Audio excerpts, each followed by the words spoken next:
உரையாசிரியர் புலியூர் கேசியின் இலக்கிய பேரவை, KR foundation and citizen for sense international இணைந்து நடத்துகின்ற கவிஞர் கலைச்செல்வி புலியூர் கேசரியின் செல்லச்சினங்கள் கவிஞர் பரிதியின் மனிதி நூல்கள் வெளியீட்டு விழாவுக்கு வந்திருக்கிற அனைவரையும் வணங்கி வாழ்த்துகிறேன். நல்லா கைதட்டல, பச்சமா வேண்டாமா? இது என்னை பொறுத்தளவு இது எங்க குடும்பத்து விழான்னு சொன்னோம். கலைச்செல்வியை பொறுத்தளவு நாங்க பார்க்க வளர்ந்துகிட்டு இருக்கிற புலியூர் கேசனுடைய மகன். ஆகவே அரசுல வேலை பார்த்தாலும் சரி, வேலை இல்லாம இருந்தாலும் சரி, ஓய்வு பெற்றாலும் சரி, எழுத்து எழுத்து எழுத்து என்பதுதான் அவருடைய மூச்சாக இருக்கிறது. அவருடைய விளைவு பல புத்தகங்கள் வெளியாகி இருக்கின்றன. இன்றைக்கு வெளியாகிற செல்லச்சிறுங்களும் இந்த செல்லத்தோடைய சிறுங்களா பல கவிதைகளை சொல்லியிருக்கிறார். ஆகவே அப்படி எழுதியிருக்கிற அந்த சிறுங்களை எழுதியிருக்கிற கலைச்செல்வி இன்னைக்கு நம்முடைய வாழ்த்துக்களை நான் சொல்லிக்கொள்ள.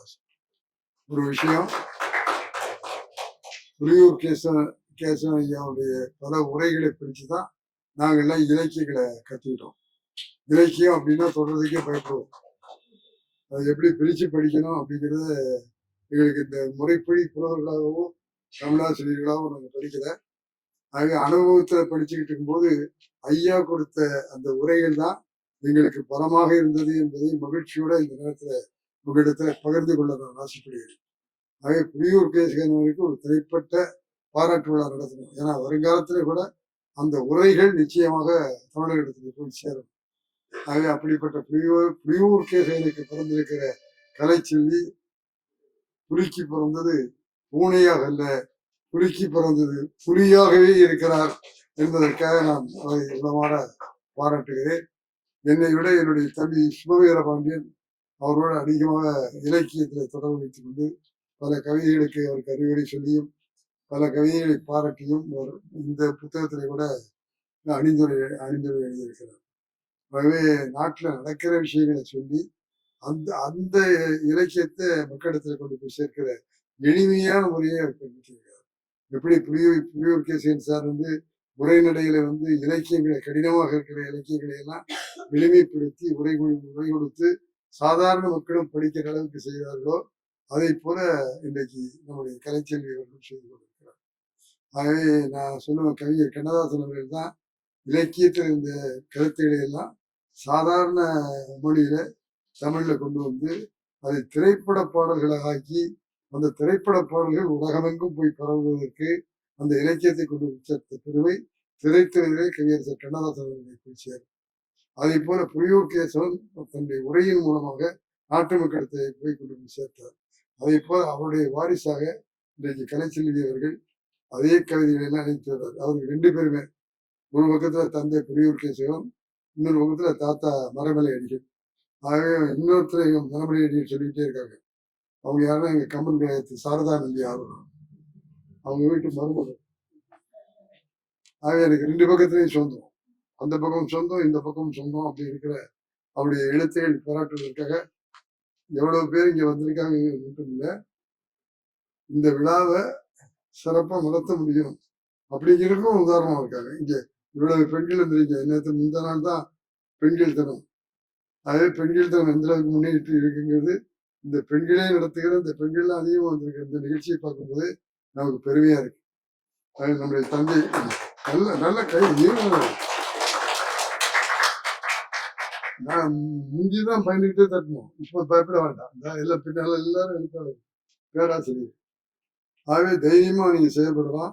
நிச்சயமா உங்களுடைய செயலுக்கு தமிழகத்துல நல்ல மரியாதை உண்டு. ஏன்னா நம்ம தமிழ்நாட்டுல மரியாதை கொடுத்த மாதிரி வேற எந்த தலைவர்களும் பெண்களுக்கு இவ்வளவு பாராட்டு கொடுத்து உங்களை முன்னுக்கு கொண்டு வந்ததில்லை. தந்தை பெரியாரானாலும் சரி, அண்ணா ஆனாலும் சரி, நம்முடைய கலைஞரானாலும் சரி, ஐயா காமராஜர் ஆனாலும் சரி, இவங்க எல்லாம் பெண்களுக்கு முக்கியத்துவம் கொடுக்கணும்னே கொடுத்தவங்க. ஆகவே அப்படிலாம் கொடுத்ததுனாலதான் இவ்வளவு பேர் தைரியமா இங்க பார்த்துக்கிட்டு இருக்கிறீங்க. ஆகவே அது இன்னும் அடுத்த இடத்துக்கு நீங்க எடுத்துட்டு போகணும். ஆகவே இந்த பயத்தையெல்லாம் தாண்டி வெளியில வாங்க. ஆணுக்கு பெண் சமம் அப்படிங்கிறது தான் நம்முடைய கொள்கை. ஆகவே ஆண்களோட பெண்களும் போட்டி போட்டு ஜெயிக்கணுங்கிறது இந்த விழாவில் என்னுடைய வேண்டுகோளை உங்க முன்னால இங்க வந்திருக்கிறதுல எங்க திவாகர் வரவேற்புத்தர் எங்களோட எந்த விழா இருந்தாலும் எங்களோட வருவாரு. எந்த கார்பரேஷன் என்ன பிரச்சனைலாம் நாங்கள் அவர்கிட்ட தான் போவோம். ஏன்னா எங்களுக்கு ஒன்றும் தெரியாது. ஆகவே எல்லாத்தையும் தெரிஞ்சு வச்சுக்கிட்டு எங்களுக்கு எல்லாம் உதவி பண்ணுகிறார். இல்லை நீங்க வராதிங்க சார், நான் வீட்டில் வந்து பண்ணி கொடுக்குறேன், வீட்டில் வந்து எனக்கு கார்டு போட்டு கொடுப்பாரு. அதுக்காக அவருக்கு ஒரு தடவை இது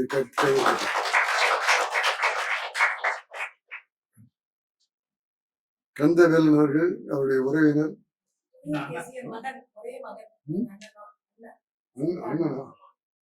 அண்ணன் அவன் உறவு முறை தான் அண்ணன். ஆகவே அவருக்கு நம்முடைய வாழ்த்துக்கள்.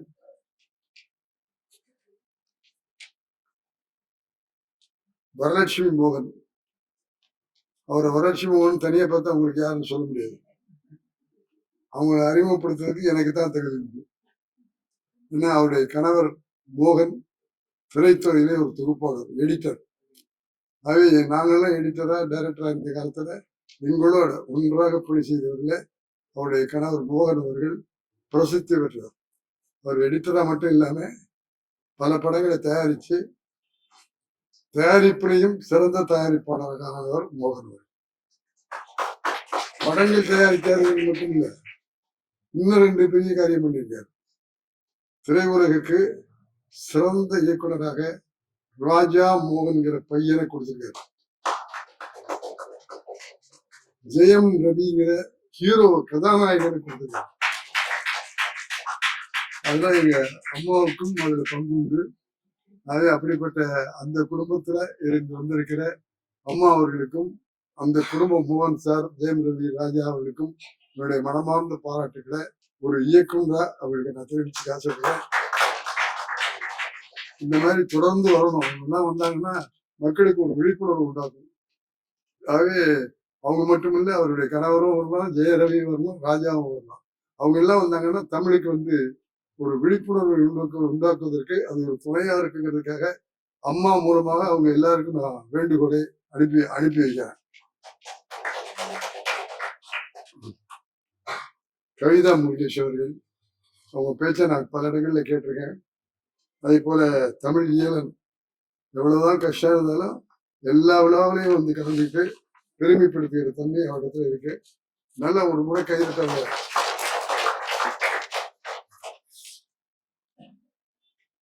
ஸ்லோச்சனா வெண்மூலம்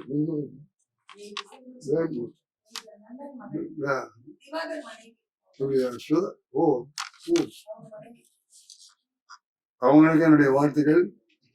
சுலோச்சனா தலைவரன், கண்ணம்மாள் தமிழியன், அருணஸ்ரீ, ஜனனி பிரதீப்குமார், அரங்க மல்லிகா, தங்க தினசு, ஆர்பி சக்தி, கிரண்குமார், மதன் பாபு, பிரவீன்குமார், ரவி, அன்பு செல்வன், முத்துவேலு, முகம் இடமாறன். இடமாறன் வந்து எங்க முகமையாவுடைய வாரிசு. வேடியப்பன், முருகப்பன். ஆகவே இன்றைய கதாநாயகி கலைச்செல்வி புரிதூர் பேசினோம். இன்றைய கதாநாயகி இன்னொரு புத்தகத்தினுடைய ஆசிரியர் கவிஞர் பரிதி. இவ்வளவு பேருக்கு என்னுடைய அன்பான வணக்கங்களையும் வாழ்த்துக்களையும் நான் தெரிவித்துக் கொள்கிறேன். இந்த விழாவை வந்து சிறப்பித்ததற்காக அத்தனை பேருக்கும் என்னுடைய மனமார்ந்த பாராட்டுகளை தெரிவித்து ஆசைப்படுகிறேன். ஆக இந்த செல்ல சிறுங்கிற கவியில பல இடங்கள்ல நம்முடைய கலைச்செல்வியுடைய முத்திரை, அவங்க அப்பாவுடைய முத்திரையும் தெரியுது, மரபுரையடிகளுடைய முத்திரையும் தெரியுது. அந்த முத்திரைகளோடு எழுதியிருக்கிற தமிழுக்கு இருக்கிற அந்த கலைச்செல்வியருக்கு ஒரு முறை கைதட்டி மனமாற இந்த பையன் அடுத்த புத்தகம் மனிதி. அந்த புத்தகத்தை எழுதியிருக்கிற பையன் கவிஞர் பரிதி. அவர் எங்க அந்த பையன் என்ன வச்சுருந்தா இங்க வாயா,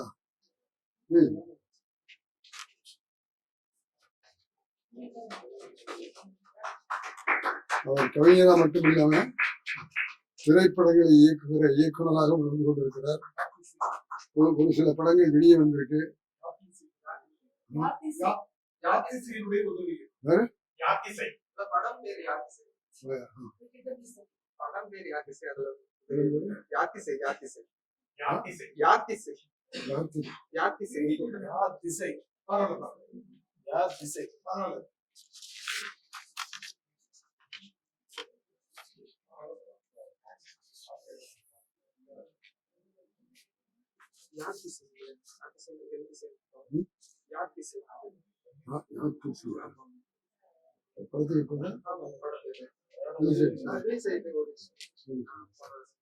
அவர் வந்து பரிதி அப்படி இந்த கவிஞர் யாத்திசை என்கிற படத்தை இயக்கி இந்த படம் வெளியாகி இருக்கு.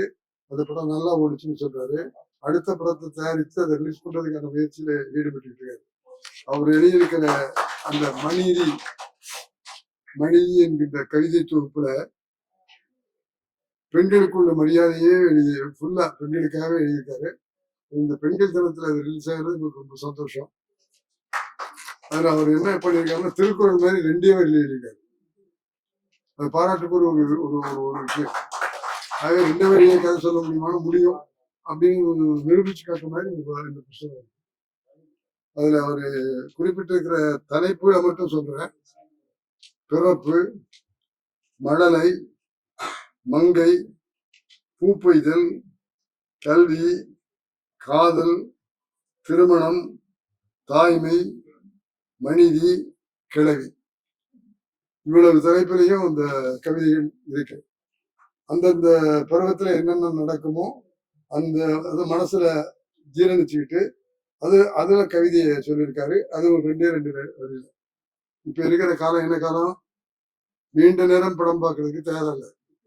முன்னெல்லாம் 6 மணி நேரம் 5 மணி நேரத்துக்குலாம் படம் எடுத்தோம்.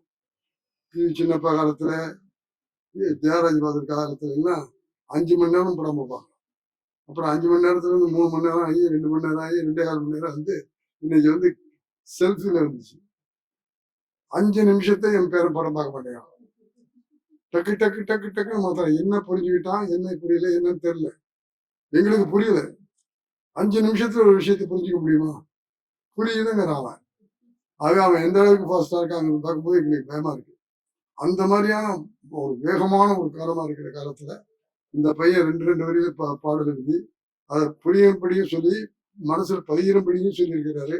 அதற்காக அந்த இளைஞனை ஒரு இயக்குனராக, கவிஞனாக மட்டுமல்ல, கதை, திரைக்கதை, வசனம், இன்னைக்கு இருக்கிற டைரக்ஷன், அது மட்டும் இல்ல நடிகர். இன்னைக்கு அப்படி வந்தா தான் பேருமே கூட இல்லை. இன்னைக்கு வந்திருக்கிற இயக்குநர்கள் எல்லாமே நடிகர்களாகி இருக்கிறாங்க. ஆகவே அவன் இல்லாமமாக வந்து திரையுலகத்திலே ஒரு சகலகலா வல்லவனாகணும்னு என் மனமாக நீங்களும் சேர்ந்து வாழ்க்கை கைவிட்டு அந்த பையனுக்கு உற்சாகமா இருக்கும். ஆகவே நான் நீண்ட நேரம் எடுத்துக்கல. தலைமை உரையினாலே உட்கார்ந்துட்டு நிகழ்ச்சிகளை பற்றி சொல்ற வேலைதான் எங்களுக்கு நியாயப்படி. ஆகவே இவங்க 2 பேரும் என்னுடைய அன்புக்குரியவர்களா இருக்கிறதுனால அவங்களுக்கு என்னுடைய மனமார்ந்த பாராட்டுகளையும் வாழ்த்துக்களையும் நான் தெரிவித்துக் கொள்ள ஆசைப்படுறேன். இங்க நிறைய பெண் எழுத்தாளர்களும் இங்க வந்திருக்காங்க. அது இந்த விழாவுக்கு கிடைத்திருக்கிற ஒரு பெண் நடத்துகிற விழாவுக்கு பல பெண்கள் வந்து அதை பாராட்டி வாழ்த்து சொல்லி நடத்தி கொடுப்பதற்காக இந்த பெண்களுக்கெல்லாம் என்னுடைய தனிப்பட்ட சிறப்பான வாழ்த்துக்களையும் நன்றியையும் நான் தெரிவித்துக் கொள்ள ஆசைப்படுறேன். ஆக நிச்சயமாக அடுத்த காலகட்டத்துல பெண்கள் ஆட்சி செய்வார்கள் என்று சொல்றாங்க. நிச்சயமா அந்த ஆட்சி செய்வதற்கான வாய்ப்புகள் வந்துகிட்டு இருக்குங்கிறதுக்கு இந்த நிகழ்ச்சியெல்லாம் சாட்சி. ஆகவே அதெல்லாம் நீங்க உருவாக்கி தரணும் அப்படின்னு நான் உங்களை கேட்டுக்கொள்ள ஆசைப்படுறேன். ஆண்கள் செய்யறதை விட பெண்கள் ஒரு காரியத்தை எடுத்து செய்வீர்களானால் அது நிச்சயமாக சிறப்பான முறையில் அமையும். அதுவும் குடும்ப தலைவர்களாக நீங்க செய்யற காரியம் இருக்கு பாருங்க, அது வேற யாராலையுமே செய்ய முடியாது. நம்முடைய ஆண்கள் எல்லாம் நாங்க பேசுவோம், எல்லாமே எல்லாம் பேசுவோமே தவிர அந்த உங்க செக்ஷனுக்குள்ள நாங்க போனோம்னா நாங்க தோத்து போயிடுவோம். நிச்சயமா எங்களால முடியாது. அம்மா வீட்டுக்கு 4 நாள் போயிட்டு வரேன், நீங்க போயிட்டீங்கன்னா நாங்க படுற பாடுங்க பாருங்க. டீ கடைக்கு போய் பொறைய சாப்பிட்டு பிஸ்கட்டை சாப்பிட்டு இப்படியே தான் நாங்க பசியாத்திக்க வேண்டிய ஒரு நிலைமை. ஒரு இலக்கிய விழா இல்லையா? அது ஒரு இலக்கிய நிகழ்ச்சி உங்களுக்கு சொல்ல ஆசைப்படுறேன். நம்முடைய பாரதியார் பாண்டிச்சேரியில் இருந்தபோது நம்முடைய பாரதிதாசன் ஐயாவும் பாண்டிச்சேரியில் இருந்தார். அப்போ ஒரு நாள் பாரதிதாசன் அவர்கள் பாரதியார் பார்க்கறதுக்காக பாரதியார் வீட்டுக்கு வந்தார். பாரதியார் வீட்டுக்கு வந்த உடனே பாரதியார் குஷி ஆயிட்டார். அப்போ சுப்புரத்தனம் பேர் அவருக்கு. வாங்க வாங்க வாங்க வாங்க, நீங்க வந்த நேரத்துல மனைவி செல்லம்மா இல்ல, வெளியே போயிட்டா. உங்களுக்கு நான் காஃபி போட்டு தட்டுமா அப்படின்னு பாரதியார் கேட்டாரு. பாரதிதாசன், மகாகவிக்கு காஃபி சாப்பிட நான் கொடுத்து வச்சிருக்கேன், போட்டு கொடுங்க கவிராயரு அப்படின்னு பாரதிதாசன் சொன்னார். சரி இருங்க, கொஞ்சம் இருங்க, நான் போயிட்டு வரேன்னு சொல்லி கிச்சனுக்கு போயிருக்காரு பாரதியார். போன பாரதியார் திரும்பி வரல. இல்லை பாரதிதாசன் உட்காந்து உட்காந்து பார்த்தாரு, காப்பி வேலாம் புகையா வந்துகிட்டு இருக்கு. அப்படியே போய் ஒரு கிச்சனுக்குள்ள போய் பாக்குறாரு. அப்போ அந்த கேஸ் எல்லாம் கிடையாது, விறகு விறகு. அந்த விறகை பத்த வைக்கிறதுக்காக நெருப்பட்டியை கொடுத்து அந்த விறகை பத்த வைக்கிறாரு. விறகு பத்தல. பாரதிதாசன் உள்ள போய் பார்த்து, கவிராயரை இப்படி பத்த வச்சா பத்தாது, நீங்க வாங்க நான் பத்த வைக்கிறேன் அப்படின்னு பாரதிதாசன் உள்ள போனாரு. அவர் அங்க உள்ள பேப்பர் எல்லாம் எடுத்து போட்டு நெருப்பு வச்சாரு. அப்பவும் அந்த விறகு பத்தியல. அதை பார்த்த உடனே பாரதியார், நம்ம வெறும் காஃபி வைக்கிறதுக்கு நம்ம இந்த 2 கவிஞனாலையும் முடியல, அப்படின்னா எவ்வளவு சமையல் எவ்வளவு சாப்பாடு நம்ம வாய்க்கு ருசியா போட்டு நம்மளை காப்பாத்துறாங்க அப்படின்னு சொல்லிட்டு அவர் சொன்னாரு, பெண்கள் வாழ்க என்று கூத்துடுவோமடா, பெண்கள் வெல்க என்று கூத்துடுவோமடான்னு. அன்னைக்கு தான் அந்த கவிஞர் அந்த பாட்டை பாடினார். அந்த பெண்களுக்கு கொடுத்த பெருமை அதை மறக்க முடியாது. இன்னைக்கும் சொல்றேன், நல்லா சமைக்கிற மனைவிமாருக்கு இருக்கிற மரியாதை சமைக்க தெரியாத பெண்களுக்கு இல்லை. அதை நான் தைரியமா சொல்றேன். நாங்களாம் சாப்பாடுறோம், சாப்பிட்டு எங்க நல்ல சாப்பாடு இருக்குன்னு கேட்டு சாப்பிட முடியுங்க. ஆகவே பெண்களுக்கெல்லாம் சொல்ற சமையலை சில பெண்கள் அவாய்ட் பண்றாங்க. சமையலை கத்துக்கிட்டா வேலை செய்ய வேண்டியது இல்லை. நீங்க சமையலை கத்துக்கிட்டா உங்க மேல கணவனுக்கும் பிள்ளைகளுக்கும் அன்பு கூடும். வாய்க்கு ருசி என்பது மிக முக்கியமான வாழ்க்கையில் ஒரு முக்கியமான விஷயம். அதை தயவு செஞ்சு பெண்கள் கத்துக்கணும், அதை விட்டுடக்கூடாது. இப்ப இருக்க பிள்ளைங்களாம் என்ன சொல்றாங்கன்னா, நான் கத்துக்கிட்டா எங்க அம்மா என்ன அடுப்படியிலே விட்டுட்டு போடுவா அப்படிங்கிறாங்க. அவங்க அடுப்படியிலே விட்டுட்டு போனாதான் உனக்கு கணவனுக்கு குழந்தைகளுக்கு நீ அன்பு காட்ட முடியும். உன்னுடைய சமையல் மூலமாங்கிறத இந்த பெண்கள் தனத்தை உடனே அடிமையாக்குறாங்கன்னு சொல்றாங்க. அடிமையாக்கல, உங்களுடைய பணிகள்ல அதுவும் ஒண்ணு. ஆகவே அதை செய்யணும் அப்படிங்கிறதையும் நான் உங்களிடத்துல இந்த நேரத்துல சுட்டி காட்ட ஆரம்பிக்கிறேன். ஆகவே அதுக்காக நீங்க சமையல் கூட்டுக்குள்ளேயே திரும்பி போயிடுங்கிறது இல்லை. இன்னைக்கு இருக்கிற ஃபாஸ்ட் லைஃப்ல சமையலும் செய்யலாம், வேலைக்கும் போகலாம், பிள்ளைகளையும் கவனிச்சுக்கலாங்கிறதுக்கு பெண்கள் வேகமா ஸ்பீடா இருக்காங்க. ஆக அதனாலதான் உங்களுக்கு கேட்டுக்கொள்ள ஆசைப்படுறேன், எல்லாத்தையும் செய்யுங்க. எல்லாத்தையும் செய்யும்போது உங்களுக்கு தனியான அந்த ஆளுமையும் அந்த நிர்வாகமும் உங்களுக்கு வந்துடும். அப்படி வருகிற போது நீங்களே ஆண்களை வெற்றி பெற்றுருவீங்க. ஆண்களா பெண்களாங்கிறது இல்லை, ஆண்களும் பெண்களும் சமம் அப்படிங்கிறது தான் நம்முடைய கொள்கை. ஆகவே அந்த சமமான கொள்கைக்கு நம்ம கொண்டு வருவதற்கு இந்த 2 எழுத்தாளர்களும் தங்களுடைய எழுத்தை பயன்படுத்தி அந்த விழிப்புணர்வை உண்டாக்கி ஆணும் பெண்ணும் சமம் என்கிற ஒரு நிலைமையை உருவாக்கி, ஆகவே இரு சாராரும் ஓங்கி உயர வளர இந்த 2 எழுத்தாளர்களும் பயன்பட வேண்டும் என்ற வேண்டுகோளை அவர்கள் முன்னால் வைத்து இந்த வாய்ப்பை கொடுத்த எனக்கு கலைச்சேரிக்கு பரிதிக்கும் என்னுடைய மனமார்ந்த நன்றியும், இங்க கேட்டுக்கொண்டிருக்கிற எழுத்தாளர்களுக்கும் பெரியவர்களுக்கும் என்னுடைய மனமார்ந்த நன்றியும் தெரிவித்துக் கொண்டு என்னுடைய வாழ்த்துறையை நிறைவு செய்கிறேன். வாழ்க வளர்க.